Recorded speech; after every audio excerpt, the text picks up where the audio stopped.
Ahí está. Si nos fijamos el PDF de los datos de los ejercicios de estructuras de datos lineales, aquí el inciso F básicamente nos dice que dada una lista que contiene elementos comparables, realiza los métodos que permitan insertar los elementos de forma ordenada ascendentemente. ¿Ok? ¿A qué se refiere eso de, bueno, primero que nada, aquí el problema principal es ordenar una lista. ¿Pero a qué se refiere con que sean comparables?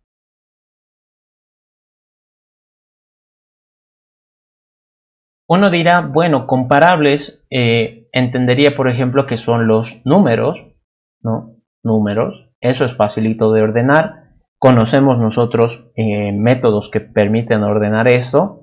Uno de ellos es el algoritmo burbuja.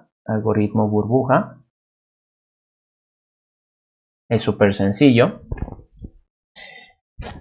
Pero la cosa es de que, pues en mi lista, como es genérica, vamos a trabajar en este caso con la lista de simple enlace, porque la idea para los demás es lo mismo. ¿Qué es lo que tendría que pasar acá? La lista de simple enlace es genérica, entonces eso me impide a mí hacer el algoritmo burbuja como tal, porque si ustedes recuerdan, el algoritmo burbuja como se implementa, se hace un for int i igual a 0, hace un segundo for int j igual i más 1,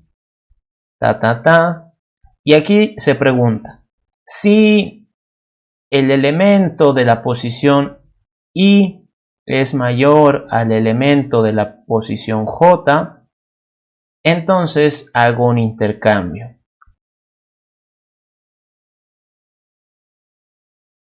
Eso es lo que hago, ¿no? Ese es el algoritmo burbuja, básicamente. Pero ¿qué pasa en este caso con mis listas? La lista no es genérica. Digo, la lista no es de enteros, es genérica. Es decir, puede haber cualquier cosa acá. Por lo tanto, si aquí, ¿dónde está? Mi mouse, ahí está. Por lo tanto, si aquí yo digo public void ordenar, incluso aquí podemos hacer ordenar ascendentemente. ¿Qué me invento? ¿Qué hago? Si yo pongo las bases del algoritmo burbuja, for int i igual a 0, mientras i sea menor a, yo que sé, aquí creo que tengo el método tamaño, ¿sí? A tamaño, i más,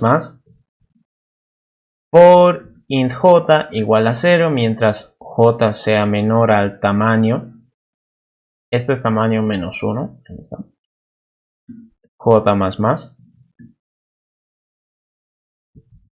Esas son las bases del algoritmo burbuja. Aquí esto tendría que ser i más 1, ahí está. Y aquí yo tendría que decir, si el elemento a acceder en la posición i es mayor a acceder en la posición j, entonces hago un intercambio. Intercambiar el elemento i con el elemento j. ¿Qué va a pasar acá? Primero que nada me empieza a reñir. Me dice operador erróneo, operador equivocado. El operador mayor no puede funcionar si el primer tipo es t y el segundo tipo es t. No funciona con esos. Uno dirá, pero aquí solo nos dice que sean comparables, por ejemplo los números, entonces con los números sí va a funcionar. Pero recuerden que la idea de tener una estructura de datos, como en este caso personalizada, la lista de simple enlace, es de que pueda funcionar para todos los posibles casos. Si yo quiero hacer que esto funcione para una lista de enteros, pues es facilito, ¿no? Simplemente hago esto. Pero ¿qué pasa si es que yo quisiera que funcione para todos los posibles casos? Ahí es donde entra esta palabrita, comparables. Esto en realidad es una interface. Es decir, Java tiene ya creada esta interface llamada comparable, y en su interior, como ya saben, todas las interfaces solo pueden definir un método. En su interior tiene esto de acá: public int compareTo. Eso es lo que tiene. Entonces, este método llamado compareTo es el que permite tener una idea de cómo se comparan, cómo rayos yo voy a saber cuál va antes, cuál va después. Pero ¿por qué responde int? Esa es la pregunta. ¿Por qué responde int? Pues Java tiene una forma de responder con esto.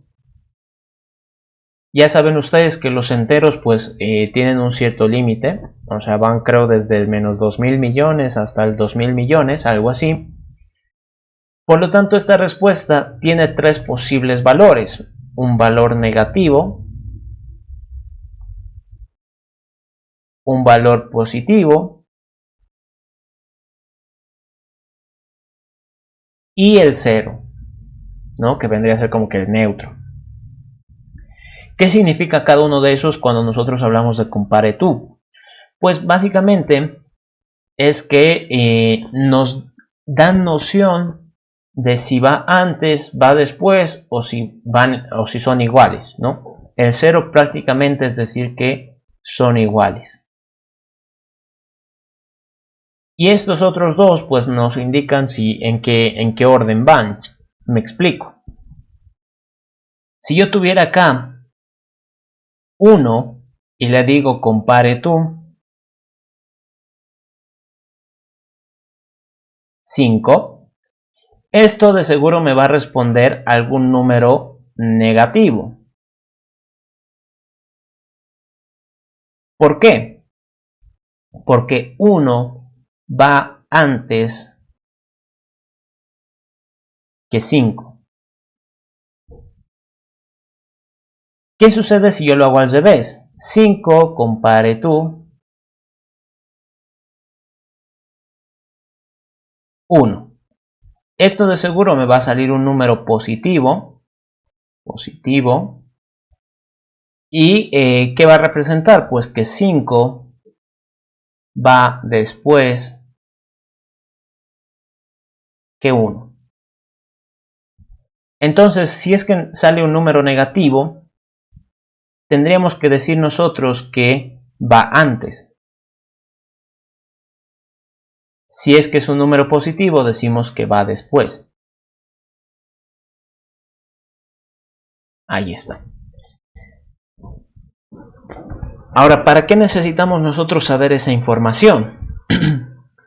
Aquí recuerden que este operador mayor pues era sencillito de utilizar cuando nosotros hablábamos de listas o arreglos de enteros, porque me permitían compararlos directamente, ¿no? Si este valor es mayor a este otro, pues entonces lo cambio.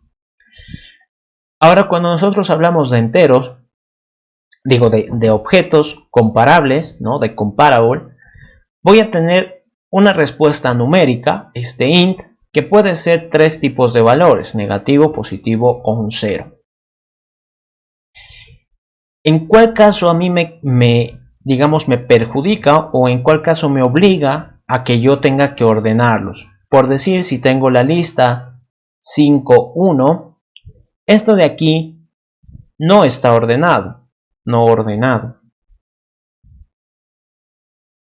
¿Qué tendría que hacer yo? Pues decir 5 compareTo 1 y esto va a salir un valor positivo. Entonces sí o sí voy a tener que intercambiarlos. El 5 va a tener que venir acá y el 1 va a tener que venir acá.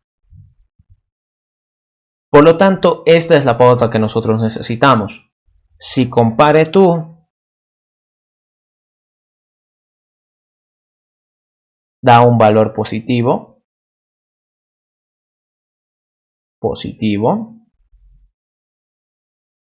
entonces se necesita un intercambio. Intercambiar. Eso es lo que ocurre. Por lo tanto, acá uno dirá, ¿cómo voy a poder utilizar el compare to en este contexto. Fíjense aquí. Aquí. Me voy a crear integers, ¿no? Integers que valgan 5 y 1, que eran los ejemplos que vimos. Integer y 1 que sea el 5. Ay, caray. Bueno, aquí esto me falla. Integer que sea el 5. Integer y 2 que sea el 1. Ahí está. Entonces, ¿qué pasaría si ahora yo comparo 5 compare to entre paréntesis y 2? Pucha. Ahí está. Entonces, como ven, me ha salido un número positivo. Estoy comparando 5 con 1 y me ha salido un número positivo. Ahí está, como ven. Entonces, ¿qué significa esto? Que el valor de I1, que es 5, tiene que ir después del valor de I2, que es el 1. Si yo lo hago al revés, I2.compare to I1, esto me responde menos 1. ¿Por qué? Porque el valor de I2, ese de acá que vale 1, tiene que ir antes del valor de I1, que es el 5. Ahí está. Entonces tiene sentido. Pero quizás uno dice, oh, sí, pero ahí son números, eso es bastante sencillo, yo puedo detectarlos con el símbolo de mayor o menor. Vean acá que pueden hacer esta misma idea con muchísimas clases. Una de ellas es string. String A, digamos, que valga, por ejemplo, un apellido, yo que sé, Bruno, ¿no? Que es un apellido. Pues string B, que es Pérez, por así decirlo. Ahí está. Entonces, en este caso, string, como ya es una clase de Java, ya está ahí todo creadito, tiene también ese método compare to. Entonces yo le digo a.compare to b. Entonces, ¿cómo funciona esto? Como ven, ahí me responde menos 14. Me dice A tiene que ir mucho más antes que B, ¿no? Bruno va mucho más antes que Pérez. ¿Y esto por qué? Porque internamente Java ya me permite, Java ya tiene construido esto, entonces los compara por orden alfabético. Bueno, no orden alfabético, sino su código ASCII, en base a su código ASCII. Entonces, como B va antes que la P, pues en su código ASCII eso también se respeta, así que se cumple esa idea. Si yo lo pongo al revés, compare to A, me responde 14, ¿no? Un número positivo. ¿Qué pasa si es que yo lo hiciera con el mismo valor? Por ejemplo, A compare to contra A, es decir, contra el mismo. Esto me responde, como ven, 0. ¿Por qué? Porque son exactamente iguales. Aquí habría comparado, ¿no? Bruno comparado con Bruno. 0, ¿no? Ese es el valor. Ahora, en este caso, ¿cómo yo podría usar eso? Lo único que tendría que hacer acá, es decir, el elemento de esta posición, primero que nada aquí. No, creo que...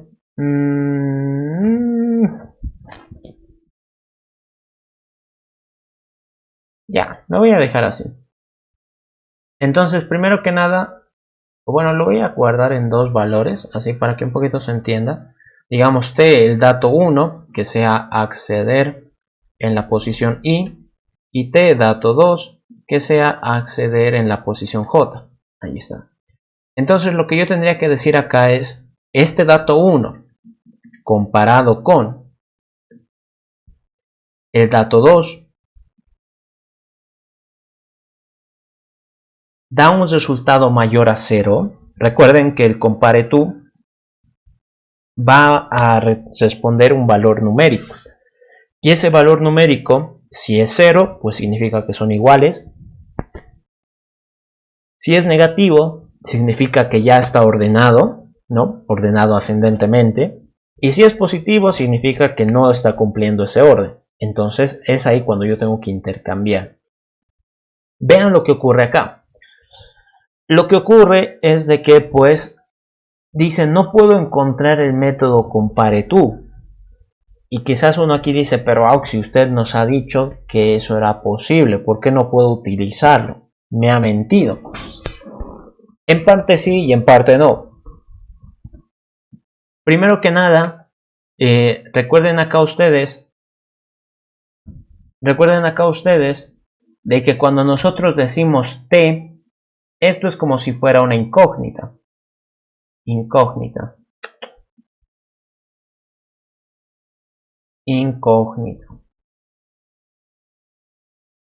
¿Qué va a ocurrir con esto?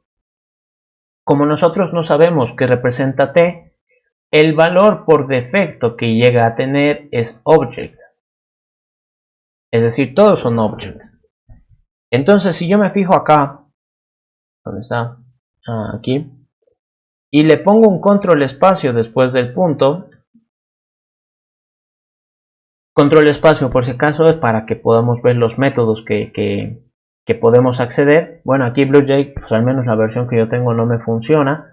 Pero los únicos métodos que podríamos ver es los métodos de object, ¿no? Entonces, T, los únicos métodos que puede usar son los de object. Ay, caray. Object. Es decir, puede utilizar el método equals, puede usar el método clone, el método toString y alguno que otro más que está por ahí. Entonces, dentro de los métodos de object no está el método compareTo. ¿Qué es lo que yo tengo que hacer? Recuerden ustedes que en este caso, aquí un poquito de conjuntos. A ver.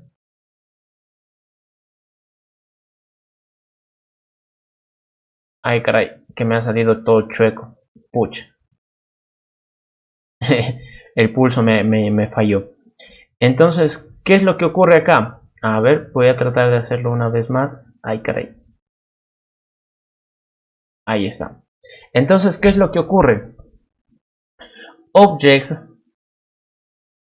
prácticamente es todo Java, ¿no? Todo en Java es un object, ¿no? Y esto prácticamente es como decir es T, ¿no? Cualquier cosa puede ser un T, un object. Y dentro de ahí, yo les decía, pues por ejemplo, acá está integer, acá está string, acá puede estar mi clase auto, mi clase persona. ¿Qué es lo que ocurre? Dentro de object existe un subconjunto que vienen a ser los denominados comparables. Comparable. Ese subconjunto es el que a nosotros nos interesa porque solo ellos tienen el método compareTo.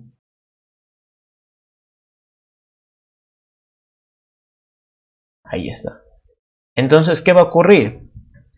Recuerden ustedes ideas de polimorfismo, ¿no? Bueno, las bases del polimorfismo, que una clase padre pues puede estar representada por muchas clases hijas, nosotros no sabemos, pero una clase hija sí puede reemplazar a su clase padre.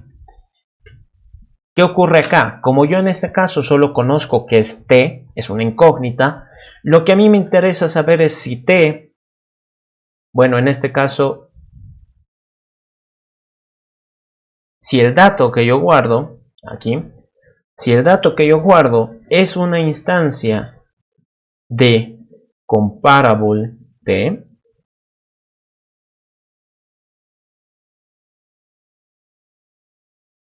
ahí está, para que vean. Esta parte la voy a comentar para que vean que compila. Bueno, aquí. Y aquí la llave le pondré. Ahí está. Y como ven, compila.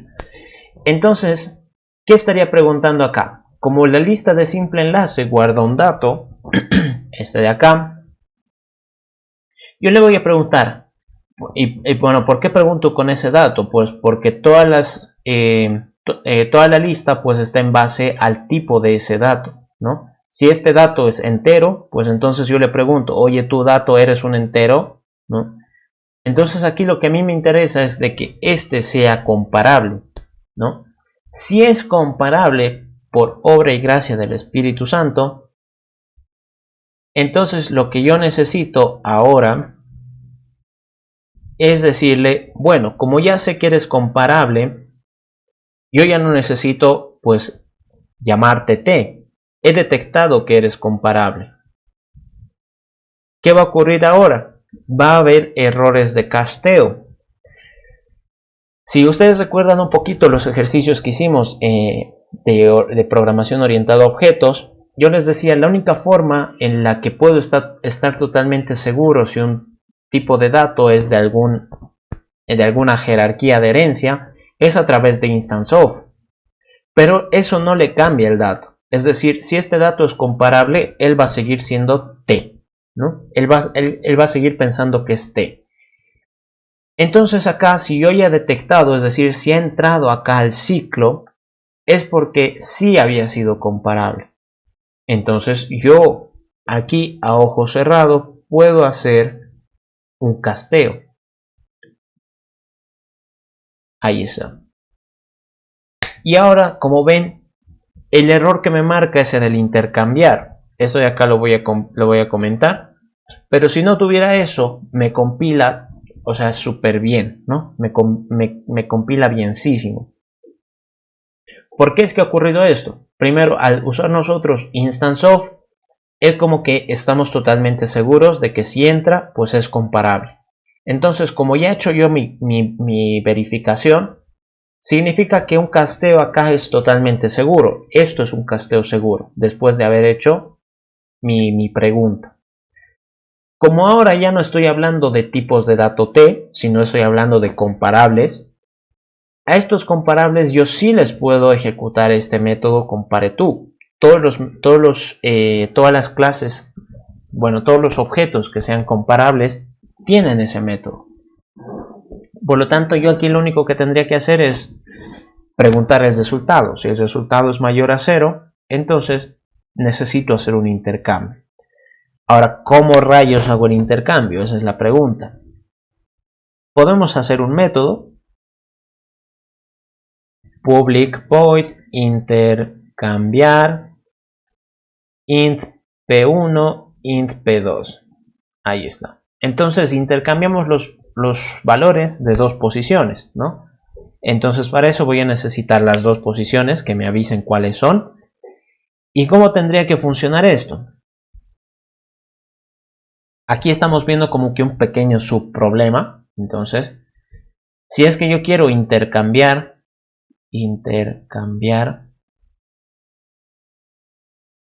dos datos, digamos en una lista que fuera aquí 5, 7, 2,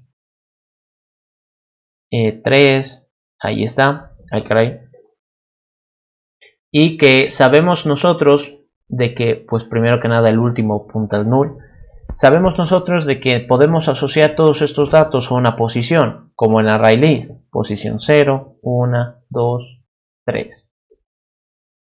¿Qué pasaría si yo le digo, oye L, quiero intercambiar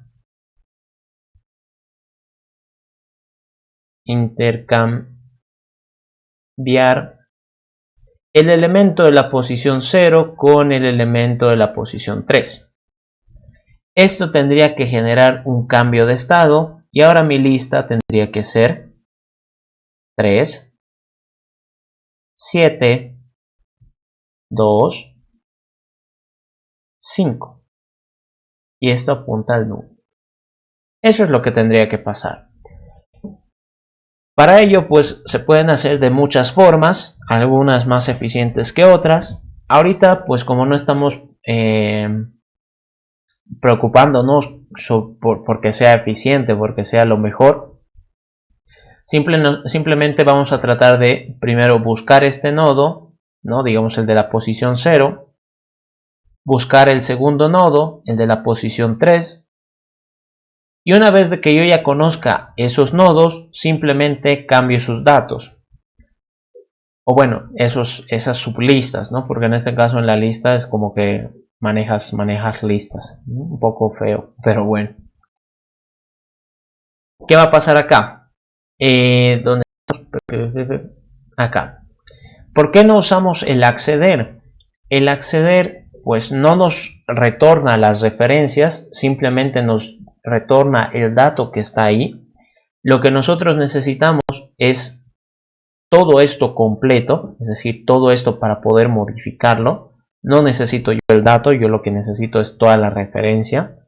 Entonces, si necesito acá intercambiar, primero que nada voy a tener una lista es de simple enlace T que sea L1 para la primera posición, que de momento va a ser this. Ahí está. Y voy a tener una lista de simple enlace T L2 que de momento va a ser this. Ahora, ¿por qué empieza en this esto? La lista de simple enlace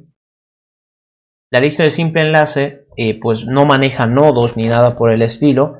La lista de simple enlace ya es el propio nodo, si se dan cuenta, ¿no? Porque maneja el dato y maneja el enlace. Entonces lo que yo necesito es empezar mi búsqueda pues de esas posiciones que me han pedido. ¿Y cómo lo voy a hacer? En el caso de las otras listas siempre se empieza del nodo inicial, pero en este caso, como no manejamos nodos, él es el propio inicio. Por lo tanto, aquí como no manejo nodos, pues empiezo desde aquí, this. ¿Qué es lo que tendría que hacer? Primero busco la primera posición. Entonces, mientras posición 1 sea mayor a 0, ¿qué voy a hacer? Primero lo reduzco para que no me olvide y luego avanzo. L1 va a ser L1 punto siguiente, nada más. Luego para la segunda posición, P2 mayor a 0, P2 menos menos, L2 igual L2 punto siguiente. Ahora, ¿cómo funciona esto? ¿Por qué es que hago esto? Si es que a mí me han pedido, por ejemplo, avanzar 5 posiciones, ¿no? O bueno, digamos acá, me han pedido avanzar hasta la posición 3. Yo estoy paradito en el punto de inicio, es decir, acá en el 3. Estoy parado acá y me han pedido llegar hasta aquí. ¿Qué tengo que hacer? Como aquí me han pedido llegar hasta la posición 3, yo le digo, estoy en la posición 0. ¿Cuántas posiciones me faltan por avanzar? 3. Ok, entonces avanzo 1. ¿Cuántas posiciones me faltan? Ay, caray, aquí me he equivocado. Me faltan 2 posiciones. Entonces avanzo. ¿Cuántas posiciones me faltan? 1. Entonces avanzo. ¿Cuántas posiciones me faltan? 0. Allá, entonces cuando es 0, significa que yo ya he llegado al punto que me han pedido. Por eso es de que hago este ciclo, ¿no? Mientras P1 y mientras P2 sean mayores a 0, yo tengo que seguir avanzando y cada vez que avanzo pues reduzco un paso. Una vez que tengo ya realizado eso, hago el intercambio y esto funciona como en el algoritmo burbuja, un T auxiliar que sea L1.dato. L1.dato va a ser L2.dato, L2.dato va a ser auxiliar. Y listo, eso es todo. Y ahora veamos qué es lo que sucede. ¿Tengo acá un método toString? No tengo un método toString. Bueno, intercambiar, aquí me he equivocado, intercambiar, ahí está. Entonces veamos. Voy a poner acá una lista de, ya que tengo este constructor del arreglo, mucho mejor, una lista de integer y voy a poner aquí valores. Voy a poner los valores del 1 al 6 desordenados. 2, 4, 3, 1, 5, 6. Ahí está, desordenados, del 1 al 6. ¿Qué ocurriría si es que ahora pues me fijo, ¿no? Por si acaso, por si es que alguno no me cree, aquí está el 2, aquí está el 4, aquí está el 3 y así sucesivamente, ¿no? Entonces están desordenados. ¿Qué pasaría si yo le pongo ordenar de forma ascendente? No ha salido ningún error, eso ya es una buena señal. Si me fijo acá en mi lista, acá está el 1.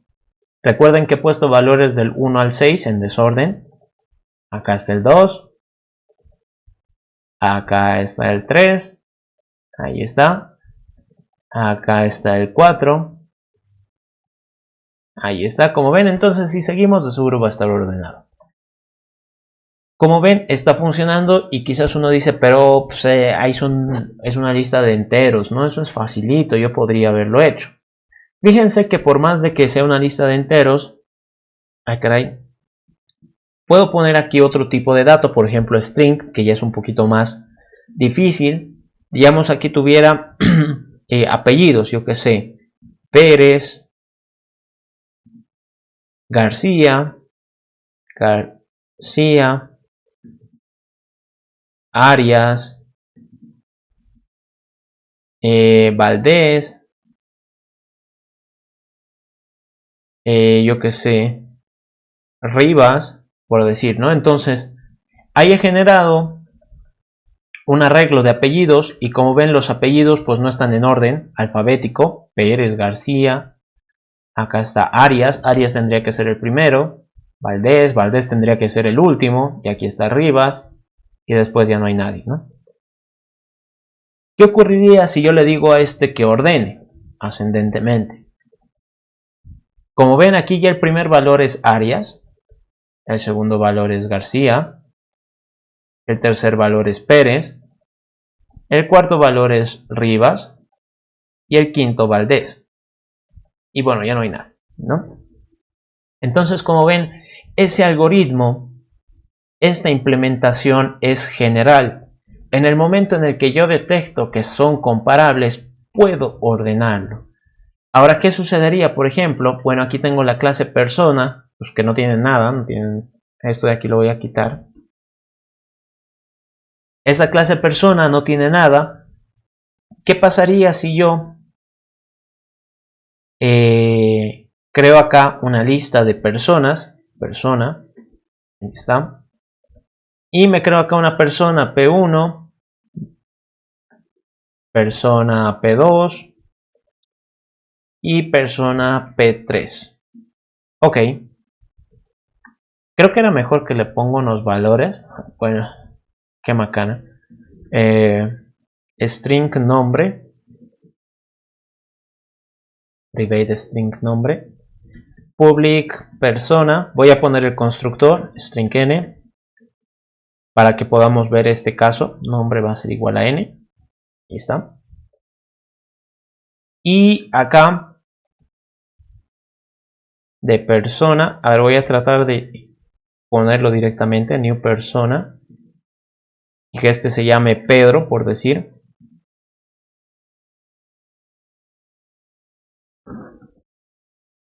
Ahí está, coma, new persona, y que este se llame Carlos. Ok, a ver si me deja. Ahí está. Entonces, ¿qué ocurre acá? Tengo dos personas, una de ellas se llama Pedro y la otra de ellas se llama Carlos. Y después ya no hay nadie, como ven. Entonces, aquí, si yo le pido que ordene, vean acá, voy a poner un punto de quiebre, ojalá me funcione. Si yo le pongo un punto de quiebre y trato de ordenar, ¿qué va a ocurrir? Va a decir, ok, tú tienes una persona que se llama Pedro, ahí está, y tienes una lista de datos que es de más personas. ¿Será ese dato un comparable? No, no lo es. No es un comparable. Entonces, como ven, ni siquiera ha intentado ordenar. Ahora, ¿qué sucedería? ¿Qué sucedería si por el contrario yo quiero que esta mi clase persona pueda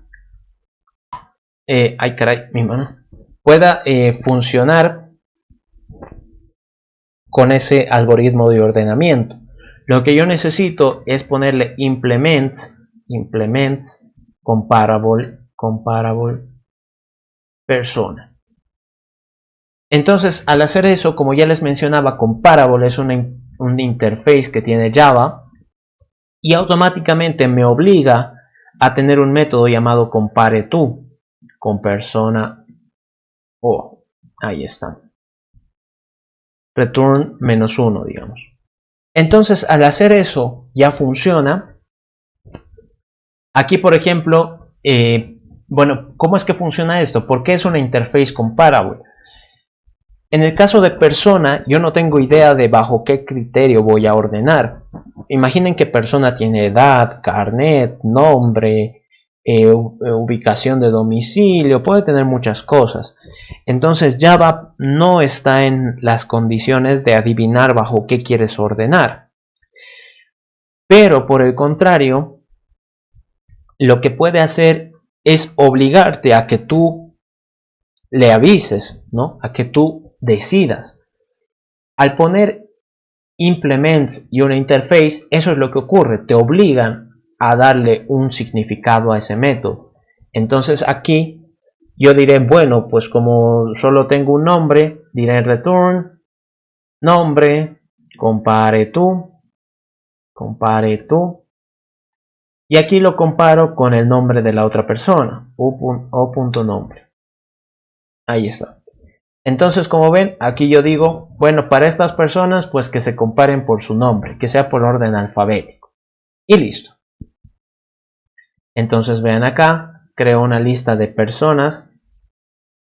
Y aquí le pongo a Pedro y a Carlos. Ahí está. Como ven, la primera persona es Pedro, empieza por P.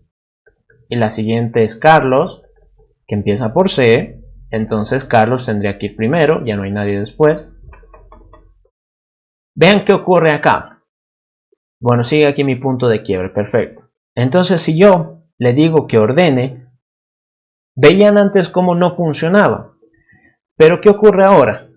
Como en este caso el dato es una persona y ya le he implementado el método compareTo, he heredado de comparable, ahora sí entra, ¿no? Porque sí cumple las condiciones.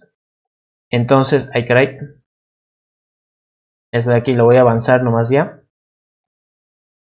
Entonces, ahora sí puede ordenarlos, sí está en la capacidad de distinguirlos. Y como ven, ahora sí está al principio Carlos y después está Pedro. Es decir, lo ha ordenado ascendentemente. ¿Qué pasaría si es que yo quiero un método que me lo ordene en sentido contrario? ¿Dónde está acá?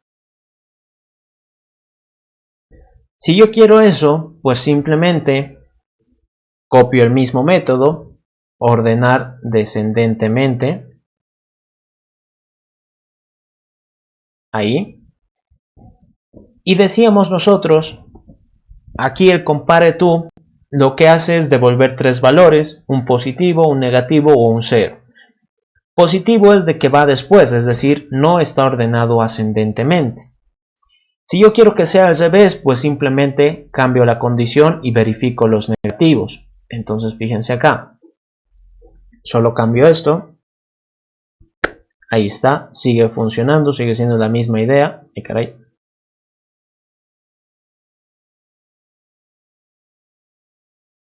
Si aquí pongo una lista de enteros y pongo los mismos enteros del 1 al 6 en desorden, vean cómo si los ordeno descendentemente, ahora el primer valor tendría que ser el 6. Y como ven es el 6. El siguiente es el 5. El siguiente es el 4. Ahí está. Y como ven, y bueno, si seguiríamos, de seguro vamos a encontrar el 3, el 2 y el 1. Si yo a esa misma lista le pido que se ordene de nuevo ascendentemente, pues va a funcionar. Aquí está. Ay, caray.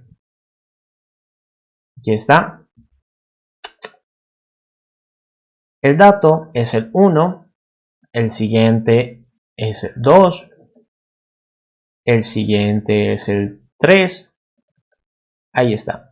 Entonces ahora ya tenemos dos métodos que me permiten ordenar tanto ascendente como descendentemente. Estos métodos pues sería lo mejor, lo más ideal sería tener métodos test, bueno, en nuestra clase test, que pues validen bajo ciertos casos, ¿no? ¿Qué pasa si es una lista vacía? ¿Qué pasa si es una lista con varios elementos? ¿Qué pasa si es una lista con un dato comparable? ¿Qué pasa si es una lista con datos no comparables? Ahí, como ven, ya son 4 test. Entonces necesitarían uno para cada situación. Ahora, esto de acá, este for, si un poquito han estado atentos con lo que he estado hablando al principio de la clase, que era como que un resumen de lo que vimos en el anterior turno, les decía, ese for en el que nosotros hacemos acceder es pues matar a la computadora, ¿no? Es torturarla, es tortura china eso. ¿Qué es lo que ocurre? Que si bien esto funciona, está bien, quizás lo mejor es tratar de optimizarlo. ¿A qué me refiero? Piensen ustedes que cada vez que pido el tamaño, porque en cada ciclo necesita preguntar el tamaño, va a ejecutar el método, este de acá abajo. Y a este método del tamaño, pues lo que tiene que hacer es recorrer todos los enlaces, siempre, sí o sí, hasta llegar al último, ¿no? Hasta que encuentre un enlace vacío. Así que este método tamaño nos está torturando, cada vez lo llamamos, entonces yo puedo tener acá un int tam, que sea tamaño, ¿por qué no? Y en vez de llamar constantemente al método, pues lo guardaré en una variable y así me ahorro un poquito de tiempo. Esto va a seguir funcionando. Ahora, ¿dónde también sufrimos? Acá en el acceder, ¿no? ¿Por qué terminamos usando el acceder? Porque es la solución más fácil. Quizás la otra opción podría ser que implementen su propio iterador para esto, ¿no? Para una lista de simple enlace, su propio iterador, y que puedan, en vez de usar acceder, pues manejar el iterador. Si se dan cuenta, el algoritmo burbuja, lo único que hace, a ver dónde está, el algoritmo burbuja lo único que va a hacer es de todo el arreglo, o bueno, de todos los elementos, por ejemplo con un arreglo, porque es creo lo más fácil, revisa un elemento i con todos los elementos j, todos los que están hacia adelante. Luego, ¿qué va a hacer? Su elemento i, que va a estar en la siguiente posición, con todos los elementos j hacia adelante. Es decir, un dato se va a comparar con todos los que estén hacia adelante. Es como decir, un iterador va a estar paradito en una posición y esa posición se va a comparar con todos los demás. Así sucesivamente. Entonces el iterador ya nos ahorraría tiempo porque sabemos que el acceder siempre empieza la búsqueda desde el principio. Entonces el iterador, como se queda paradito esperando, pues cada vez que yo necesite el siguiente, pues en un salto lo hace, ¿no? Entonces aquí, como pequeño ejercicio para que ustedes lo puedan practicar en su casa, si es que quieren, tratar de usar un iterador. O por lo menos cambiar el for, ¿no?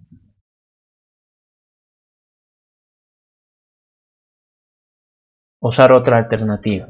Tal vez a alguno se le ocurre, quizás en vez de usar for puedo manejar directamente las listas, quizás puedo, yo que sé, crearme un método más rápido, puedo hacer otras cosas, un ciclo while tal vez es mejor, no sé. Entonces vean alternativas con eso, traten un poquito de razonarlo ahí. Ok, entonces ya tenemos aquí nuestro método para ordenar.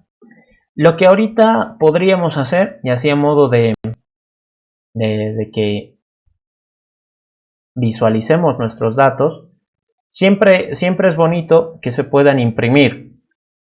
Me explico. Cuando yo tengo acá, ¿dónde está? Cuando yo tengo acá import java.util.arrayList. Si yo creo acá un ArrayList de enteros, integer, L, que sea new ArrayList, a este L le puedo añadir el 5 por decir, le puedo añadir el 8, le puedo añadir el 3, le puedo añadir el 9, ahí está, como ven, entonces tengo 4 datos. Yo lo que puedo hacer es esto, system.out.println L.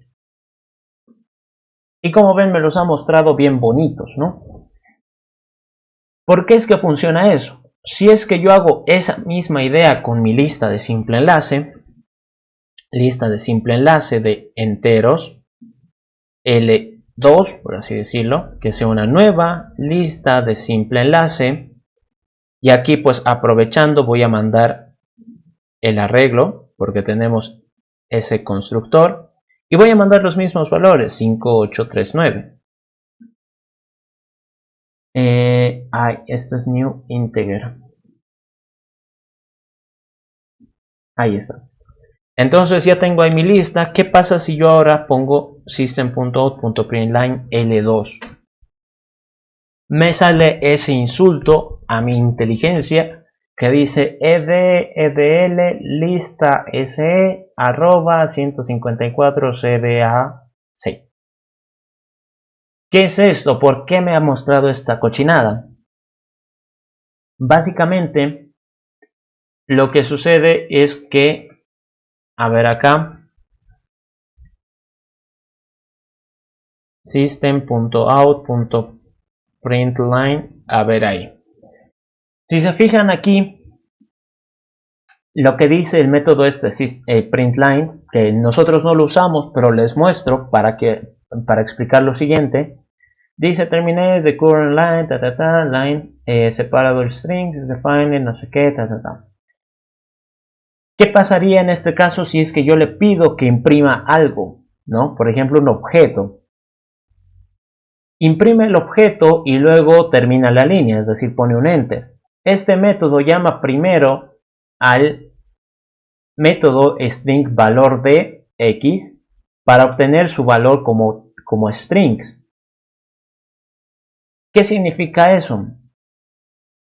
Básicamente que el método system.out.println, a ver dónde está,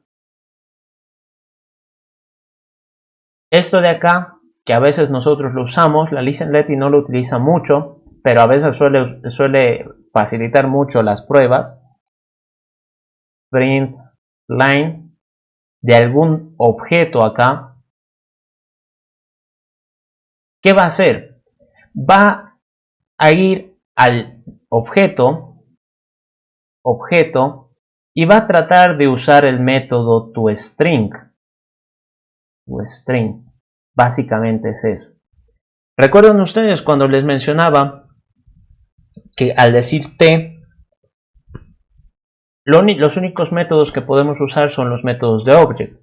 Uno de ellos es equals, clone, y este toString es otro. Es decir, todas las clases van a tener este método toString. Entonces, si yo me fijo acá,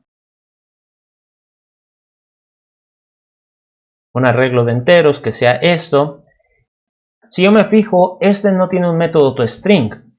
Pero si veo acá en los que dice heredados de object, aquí está el método toString. Y me sale, bueno, no lo mismo porque ahora está en otro espacio de memoria, pero me sale casi igual, ¿no? ed.edl.listase arroba 15847df. Eso que sale es básicamente la forma por defecto de mostrar un objeto. decir qué objeto es decir, a qué clase pertenece, y luego decir en qué dirección de memoria se encuentra. ¿Cómo podría ser yo si es que quiero cambiarlo?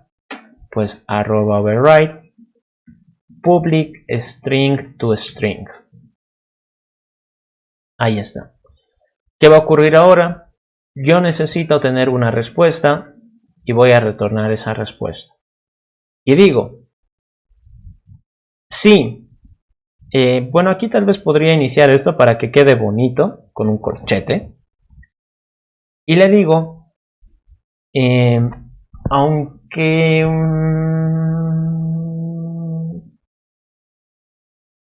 sí, creo que se va a perder la noción, pero bueno. No, creo que no le voy a poner corchete. Ok.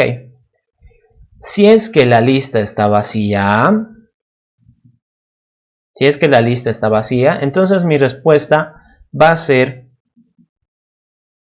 un slash. Caso contrario, mi respuesta va a ser mi dato, que lo voy a imprimir, dato to string, ¿no? Quiero su forma en string, más, y lo voy a concatenar con la siguiente lista en su versión de tu string.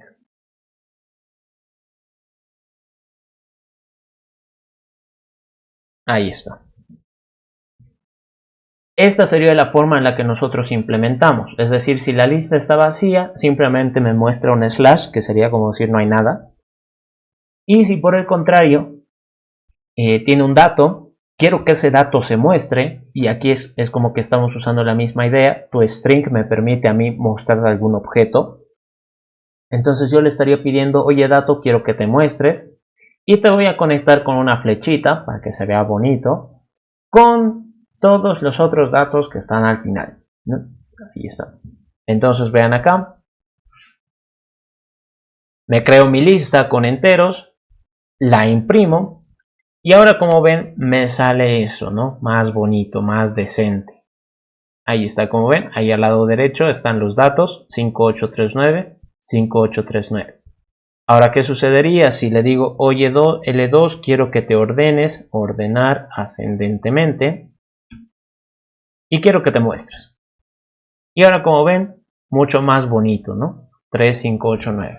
Se muestra mucho más bonito, es como que hasta más fácil de validar, ¿no? De verificar. Ahí está. Entonces, este método toString, por si acaso, por si es que alguno no lo sabía, viene desde la clase Object. Y cada vez que nosotros hacemos un system.out.println, básicamente se llama este método, ¿no? Si es un objeto, se llama este método toString. Si no tiene una implementación, pues se va a ir hasta la clase Object. Y la clase Object sí tiene un método por defecto, un valor por defecto para este método. Así que hay que tener cuidado. Bueno, jóvenes, no sé si tienen alguna duda hasta ahí, tal vez algo que no se haya entendido. Creo que ya la mayoría ha ido a almorzar, ¿no? Ok, bueno, entonces eso sería todo por esta clase, por este turno. Espero hayan podido entender. Las dos grabaciones las voy a poner en YouTube y se las paso por Telegram. Ahorita mismo les voy a compartir también la práctica de auxiliatura para que ya la vayan revisando.